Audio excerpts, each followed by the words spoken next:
네, 오늘 본문 24절에 그리스도 예수의 사람들이라고 이제 거듭난 사람들을 이렇게 호칭을 하고 있죠. 그리스도 예수의 사람들은 참되게 그리스도를 믿어 거듭난 사람들을 의미합니다.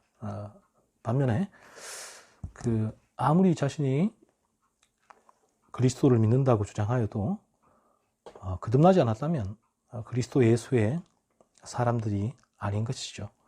그러면 왜 거듭난 사람을 그리스도 예수의 사람이라고 했는가 하면 예수가 그 안에 거하시기 때문에 그래요. 그래서 그리스도 예수의 사람들, 그리스도 예수에 속한 사람들이라고 이제 하는 거죠. 그래서 참 놀랍게도 이 부분도 상당히 체험적인 부분이에요. 여러분이 거듭나게 되면 비로소 알게 되어지는 지점인데, 거듭나지 않으면 여러분이 본인이 그리스도 예수께 속한 사람인지 이 체험적으로 알 수가 없어요. 그래서 거듭나지 않으면 이 갈라디아서 2장 20절에 내가 예수 안에 가고 예수가 내 안에 가는 그 신비를 알 수가 없단 말이에요. 그래서 이 말씀은 너무너무 좋은데, 예수가 내 안에 가고 내가 예수 안에 간다는 이 말씀이 너무나 좋은데, 그런데 이 부분이 실제로 이제 경험되지 않으니까 이 말씀이 이론으로만 자리 잡는 거죠. 그래서 이 고린도서 4장에서도 이제 우리 거듭나게 되어지면 우리 죽을 몸에 예수의 생명이 거한다라고 말씀을 해요. 저희가 이 죄각성의 단계에 들어오게 되어지면 이 죄가 나를 지배하고 있는 이 상황을 실제적으로 깨닫게 되는데, 그래서 죄가 나를 지배하는 수고하고 무거운 죄짐이죠. 죄짐이 나를 짓누를 때의 그 고통을 알게 됩니다. 그래서 형제 우리가 어찌할꼬? 아버지 하나님 나를 여기서 건져 주옵소서 라고 우리가 외치게 돼요. 자연스럽게. 그래서 이 부분은 어떤 수학 공식처럼 나에게 내 마음은 그렇지 않은데도 불구하고 나는 이렇게 죄인임을 인정하고 건져달라 고백하고 예수 믿고 구원받는 것이 아니라 성령의 역사로 자연스럽게 일어나게 되는 이제 스텝 바이 스텝이에요.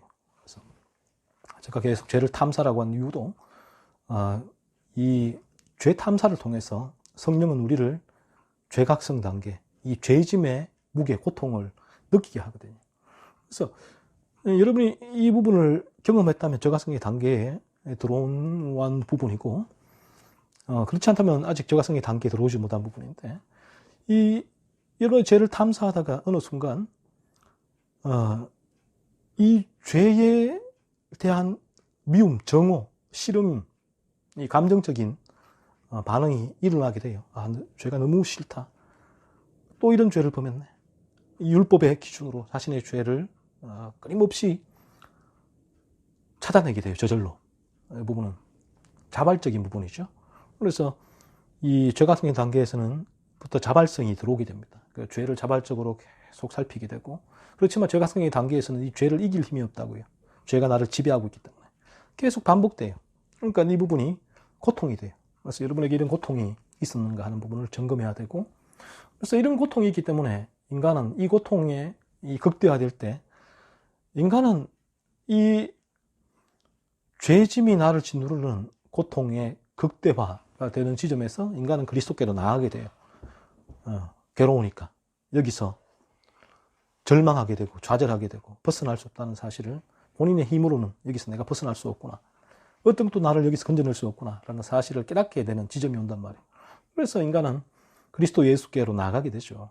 그래서 예수 그리스도는 우리 그러한 죄각성의 단계에서 죄의 쓰라린 고통을 맛본 인간에게 그리스도 예수는 보배가 되는 거죠. 보배이신 그리스도. 마치 소작농이 이 땅을 파다가 이 몹쓸 땅에 곡괭이에 뭔가 걸려서 파봤더니만 보화를 발견해서 자기의 가진 모든 것을 팔아서 그 땅을 사오잖아요. 똑같은 거예요. 그래서 그리스도 예수가 나에게는 가장 소중한 분, 보호하게 되는 거죠. 그렇게 되어지면 이제 그 사람에게는 그리스도 예수의 사람이 되는데, 그리스도 예수께 속한 사람, 또 그리스도 예수가 그의 마음 안에 거하게 되는 거죠. 그래서 그가 예수 그리스도의 십자가를 붙들게 돼요. 주님이 나를 위하여 십자가에 죽으셨기 때문에 그 죽으심을 믿을 때, 그 보혈을 믿을 때, 그 죄의 집에, 그토록 고통받던, 빠져나올 수 없던 죄의 집에서 쑥 빠져나오게 된다고.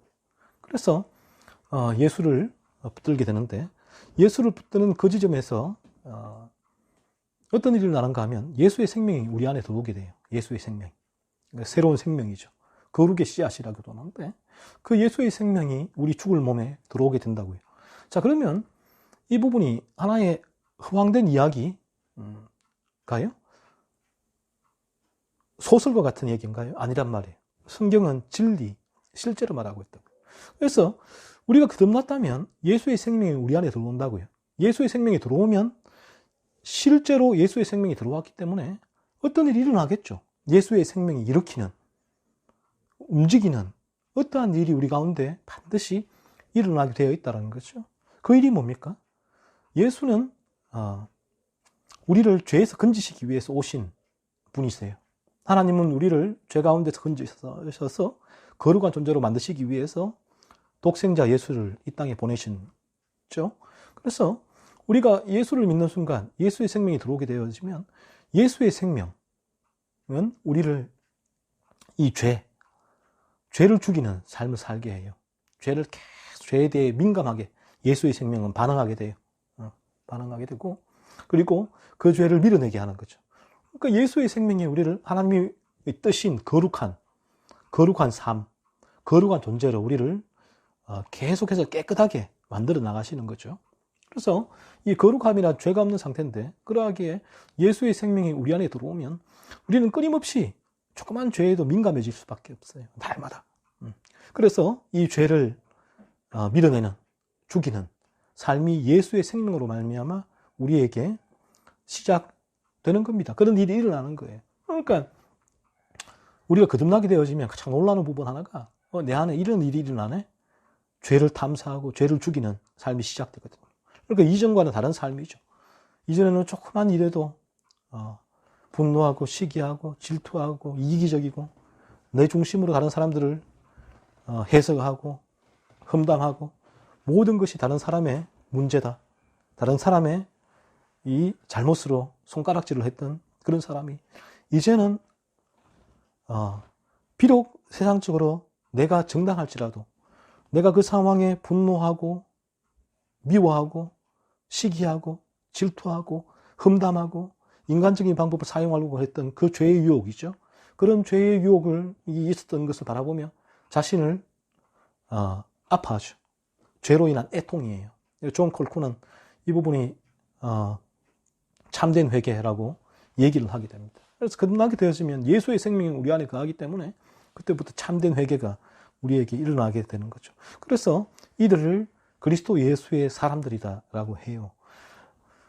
아무리 본인이 오늘날 기독교에서 모태신앙이고 교회에서 직분이 있을지라도 이 부분을 체험적으로 본인이 알지 못한다면 그는 거듭난 사람이 아니죠. 그리스도 예수의 생명이 내 안에 존재하는, 어떻게 역사하는지를 전혀 느끼지 못하고 그 생명이 나를 이 죄에 대하여 어떻게 반응하게 하는지를 전혀 깨닫지 못하고, 이 부분이 내 안에 예수가 거한다고 했는데 그리스도 예수께서 내 안에 거하고 내가 예수 안에 거하는데 이 말씀이 너무 좋은데, 이 좋은 말씀을 암송을 하는데 이 부분이 실제로 나에게 어떻게 일어나는지를 모른다고요. 거듭나지 않았기 때문에. 사실은 교리와 이론으로만 자리 잡고 있는 거죠. 그러니까 예수가 그 안에 거할 때 예수의 생명이 그에게 어떤 일을 일으키는지, 어떻게 그를 날마다의 삶 가운데 인도하는지, 예수의 생명이 그에게 이 거룩한 열매를 맺게 하기 위한 어떠한 동력을 제공해 주는지 전혀 모른다고. 그러니까 그는 예수를 바라볼 이유도, 묵상할 이유도 없죠. 그러니까 하루 생활 가운데 거듭나지 않으면, 그가 아무리 목사일지라도 거듭나지 않으면 그런 죄에 대하여 전혀 반응하지 않을 거예요. 죄에 대하여 민감하게 자신을 탐사하지 않을 거예요. 내 안에 일어나는 어떠한 조그만 죄도 늘 그 죄를 살피는 그 작업이 이루어지지 않을 거예요. 왜? 거듭나지 않았기 때문에.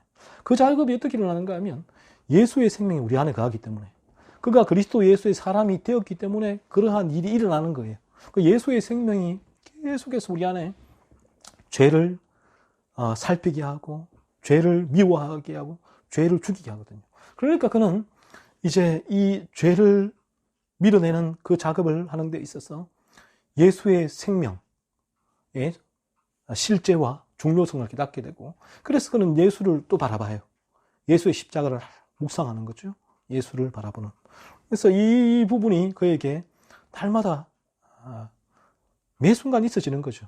그래서 그에게 이러한 삶이 어떤 때는 물론 죄의 유혹이고 열을 받고 죄의 몸을 입고 있기 때문에, 그래서 약해질 수는 있어요. 이 부분이 조금 둔감해질 수도 있지만, 그러나 그에게는 이제 거듭난 이후로는 늘 매 순간 이러한 죄에 대한 이 죄를 밀어내는 작업이 그에게는 늘 동반이 됩니다. 왜?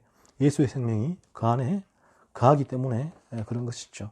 그래서 거듭나지 않으면 우리에게는 예수의 생명이 우리 가운데 거하지 않기 때문에 이 죄에 대한 예수의 생명이 우리를 죄 가운데서 건져내신 그 예수께서 그 예수의 생명을 우리 안에 거하지 않기 때문에 그 생명이 죄를 미워하거나 죄를 밀어내거나 죄를 살펴보는 그 작업을 우리가 할 수 없게 되는 거죠. 그러니까 이런 거죠. 그러니까 예배교회에서 예배를 잘 드리고 은혜롭게 찬양하고 방언도 본인도 하고 교회에서 직분 봉사도 하고 헌금도 많이 하고 왔는데 삶은 똑같아요.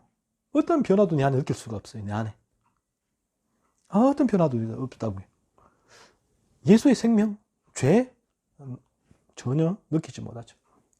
왜 그런가 하면 예수의 생명이 그 안에 거하지 않기 때문에 일어나는 죄가 여전히 그를 지배하고 있기 때문에 그런 거예요. 그는 종교인으로 포장만 돼 있을 뿐이죠. 포장. 그러니까 이리가 양의 탈을 쓴 거예요. 그러니까 똑같은 거예요. 삶은 똑같이 분노하고 똑같이 시기하고 질투하고 이기적이고 험담하고 거짓말하고 똑같은 그 삶이 반복되는 거예요. 모두 자기중심적인 삶이 반복되는 거예요. 그런데 이 부분에 있어서 본인이 내가 잘못했네, 안 해야지, 잘못했네, 이런 후회는 종교인도 하거든요. 종교인은 그런 후회를 한들 아무 상관없어요. 소용없어요. 똑같아요.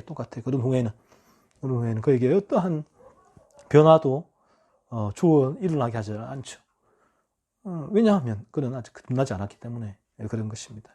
그래서 오늘 본문에 이 거듭난 사람들과 거듭나지 않은 사람들의 차이점에 대해서 설명을 하고 있는데, 먼저 거듭나지 않은 사람의 차이점, 특징에 대해서 살펴보면 16절, 17절, 24절에 거듭나지 않은 사람의 특징이 뭔가 하면 육체의 욕심, 소욕을 따라 살아간다라고 말씀을 해요. 그러니까 이 육체의 정욕과 탐욕이죠. 탐심을 따라 살아가는 것입니다. 이것이 죄가 역사하는 방법이에요. 죄가 이렇게 역사해요. 인간에게. 죄가 인간을 지배할 때 그 죄는 인간에게 자신의 정욕을 위해 살게 하죠. 탐심을 위해 살게 하죠. 탐욕을 위해 살게 해요. 소욕을 위해 살게 하는 것입니다. 육체의 소욕이죠. 그러니까 인간은 탐욕을 채우는 삶이 제일 우선순위예요. 그러니까 자신의 탐욕을 채우는데 방해가 되어진다면 그에게는 적이 되는 거죠. 원수가 되는 거예요. 그래서 인간이 왜 다른 사람들에게 조그만 문제가 있어도 그 사람에게 손가락질하고 비난하고 정죄하고 비난하는가 하면 자신의 탐욕 때문에, 죄가 지배하고 있기 때문에 그런 것입니다. 그러니까 그 사람은 그러한 가운데 자신의 그러한 탐욕이 일으키는 그 죄들을 살펴볼 수가 없다고요. 죄가 지배하고 있기 때문에 그런 것이죠. 그러니까 거듭나지 않은 사람은 끊임없이 탐욕스럽게 살아가는 것입니다. 교회에서도 직분도 탐욕스럽게 장로가 돼야지. 이 탐욕이거든요. 그래서 교회에서도 직분이 뭐가 중요합니까? 먼저 영혼이 중생하고 회심하는 게 중요하죠. 그래서 나의 죄를 살피고 내가 거룩해지는 게 중요하죠. 이게 뭐가 다른 무엇이 중요하단 말이에요. 그런데 교회에서도 그 모든 목적은 어떻게 하면 사람을 많이 모을까? 헌금을 많이 거둘까? 어떻게 하면 더 높은 위치에 올라갈 수 있을까? 왜? 탐욕, 죄가 지배하고 있기 때문에. 아직 거듭나지 않았기 때문에 그런 것이죠. 거듭나지 않으면 이러한 죄의 지배에서 인간은 절대로 벗어날 수가 없습니다. 그래서 이 부분이 거듭나지 않으면 인간에게 사실은 고통이에요. 사실은. 모를 뿐이죠. 자신의 탐욕을 위해 살아가는 그 삶이 얼마나 고통스러운 삶인지 모를 뿐이에요. 하지만 그 부분이 고통이에요. 그 부분이 언제 깨달아지는가 하면 죄가 성의 단계에 들어왔을 때 비로소 깨달아져요. 아, 이게 너무 고통스럽구나. 내가 이리처럼 살아가는 이 삶이 얼마나 고통스럽구나. 이리처럼 전투하며 다른 이들을 물어뜯고 짓밟고 나의 탐욕을 채우기 위하여 딴 사람 뺏어놓은 딴 사람의 먹이를 빼앗아오고 짓밟고 하는 이런 탐욕스러운 삶. 그 삶이 죄각성의 단계에 들어왔을 때 너무 고통이 돼요. 이 삶이. 이게 너무 힘들고 아프고 이런 삶을 성경에서 죄라고 말하는구나. 율법을 통하여 비로소 깨닫게 되는 단계가 죄각성의 단계죠. 그러니까 이런 고통에서 벗어나고 싶은데 벗어날 수가 없단 말이에요. 끊임없이 계속해서 반복된다는 것이죠. 이런 고통이. 그 죄각성의 단계에서 다람쥐 10바퀴 돌듯이 계속 이러한 죄가 내 안에서 이제 반복이 되는 거죠. 그러니까 이 부분이 고통이 되는 것입니다. 자, 그러면 인간은 그 육체의 욕심을 따라 살아가는 이유가 제가 얘기했지만 죄의 지배 가운데 있기 때문에 그런 것이다라고 제가 말씀을 드렸죠. 우리가 거듭나지 않았으면 우리는 육체의 욕심에 지배를 당하게 됩니다. 그래서 그러한 육체의 욕심에 지배를 당하는 그런 사람들과의 관계는 고통이에요. 그러니까 힘들어요. 어려워요. 왜냐하면 모든 것이 자기 중심적이거든요. 그러니까 자신의 탐욕을 채우기 위한 삶이에요. 그러니까 모든 것이 본인 중심적으로 바라보고 그 부분을 채우기 위해서 끊임없이 자신의 탐욕을 발동하기 때문에 그런 삶이 고통이 되는 것이죠. 그래서 저희가 거듭나게 되어지면 그런 가정에서도 변화가 일어나죠. 가정에서도. 부부도, 자녀도, 형제도 어떤 상황에, 이 모든 상황에서 자신의 죄를 바라보거든요. 자신의 죄를. 거듭나지 않았을 때는 모든 것이 당신 때문이야. 너 때문이야. 너가 이렇게 했잖아. 이렇게 했잖아. 그래서 화내고 분노하고 또 삐치고 이 부분이 계속 반복되잖아요. 반복되지만 거듭나게 되어지면 이제 그 부분이 자신의 죄를 바라봐요. 아, 이 부분이 내 안에 있는 죄구나. 내 안에 있는 죄가 나를 이렇게 이런 마음을 품게 하는구나. 그 자신의 죄를 살피게 되죠. 그러니까 그 죄를 죽이게 되는 거죠. 그 죄를 죽이는 삶을 살게 되는. 그러니까 가정에서도 변화가 일어나게 되죠. 실제로 거듭난 이제 부부의 관계에서는 그 성경 공부하는 두 분의 그 부부도 거듭난 이후에 놀라운 변화가 두 분에게 일어나잖아요. 이전과는 전혀 다른 그러한 서로 간의 그 관계성이 일어나잖아요. 그러니까 왜냐하면 이 부부가 자신의 죄를 바라보니까 모든 부분에 있어 자신의 죄를 탐사하고 죄를 죽이는 삶을 살게 되니까 예전에는 조그만 문제가 터지면 서로에게 힐난하고 험난하고 비난하고 그 부분이 하루, 이틀, 일주일, 한 달 이렇게 계속해서 그 미움이 증가하고 폭발하고 했다면 거듭난 이후에는 그 부분이 인해 가라앉는다는 것이죠. 죄의 유혹 때문에 우리에게 그러한 문제가 올 수가 있어요. 하지만 그 부분이 나의 죄를 탐사하는 그 작업을 통해서 금방 그러한 죄가 우리 가운데 죽어지는 역사가 일어나게 되는 부분이죠. 거듭나지 않으면 이 부분이 불가능하다고요. 그러니까 끊임없이 거듭나지 않으면 상대에 대한 그러한 그 문제가 상대에게 있음을 계속해서 공을 떠넘기죠. 떠넘기고 자신이 분노하고 자신의 탐욕을 위해 살아가는 삶을 살게 되는 것입니다. 그래서 우리도 거듭나지 않아서 똑같아요. 거듭나지 않았으면 첫 번째 여러분이 점검을 해볼 게 내가 거듭나지 않았으면 여러분 자신의 죄를 민감하게 반응할 수 없을 거예요. 절대로. 죄는 나쁘지. 알지만 내가 그러한 죄를 내 안에서 찌르는 가시로서의 죄를 찾아내지 못할 거예요. 하지만 거듭나게 되어지면 이러한 죄가 끊임없이 버퍼링이 걸리거든요. 가시처럼 느껴져요. 가시처럼. 우리가 죄의 몸을 느끼고 있기 때문에 죄를 끊임없이 유혹하거든요. 거듭난 이후에라도 계속 유혹, 천국에 가기 전까지는.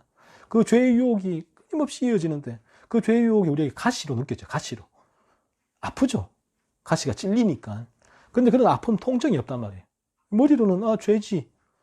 아니 이 죄는 지으면 안 되지라는 거 아는데 그 죄가 나에게 가시처럼 통증이 실제로 유발시키지 않는다고요. 그러니까 죄를 살피거나 죄를 죽일 이유가 전혀 없지요. 그들에게. 그래서 거듭나지 않았으면 이러한 죄에 대하여 민감하게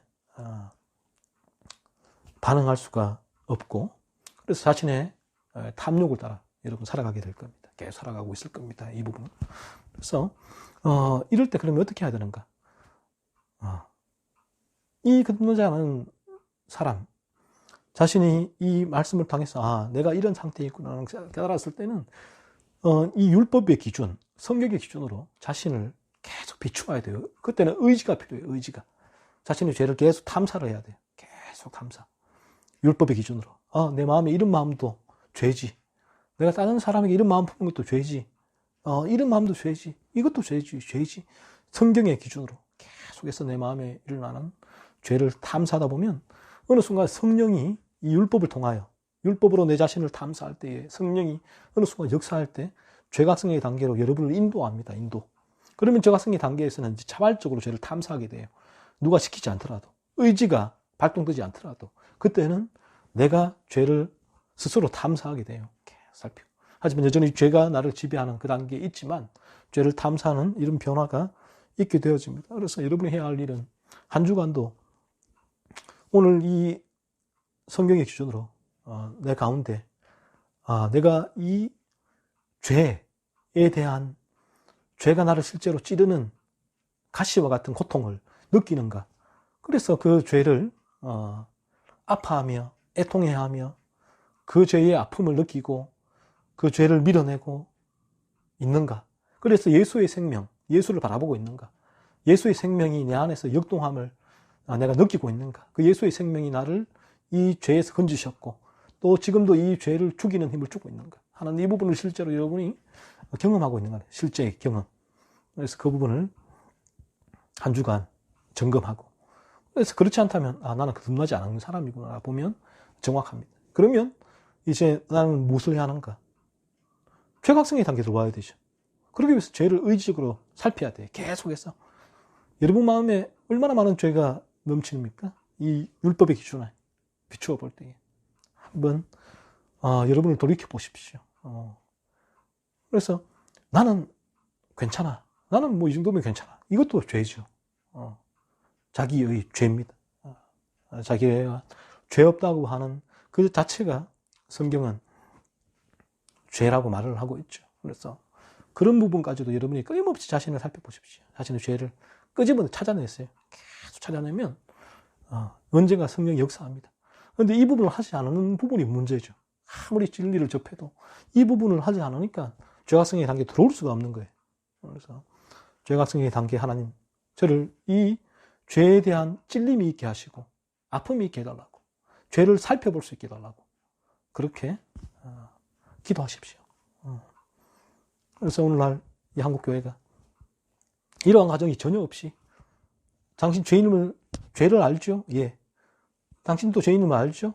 이런 죄 지었죠? 네. 죄인이죠? 네. 당신에게 예수가 필요하죠? 죄에서 구원하기 위해서? 예. 그럼 예수를 믿겠습니까? 예. 그러면 따라하십시오.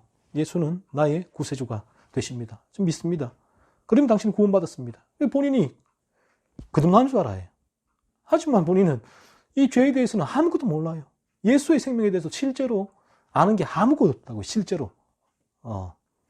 그러니까 이 물과 기름이 떠 있듯이 이 죄와 실제적인 죄와 실제 예수의 생명은 저 멀리 있는 거죠. 내 삶에는 아무런 영향력도 끼치지 못하면서. 그런데 본인은 거듭난 걸 알고 있다고요. 이렇게 확신을 주고 있다고요. 여기에 문제가 너무나 크죠. 그래서 이 부분을 여러분이 깨닫기 위해서 한 주간도 계속해서 면밀히 여러분의 마음을 살피십시오. 여러분의 죄를 살피는 작업을 하십시오. 그러면 하나님께서 성령을 통하여 여러분을 죄각성의 단계로 인도하고 마침내 중생과 회심으로 여러분을 인도하실 것입니다.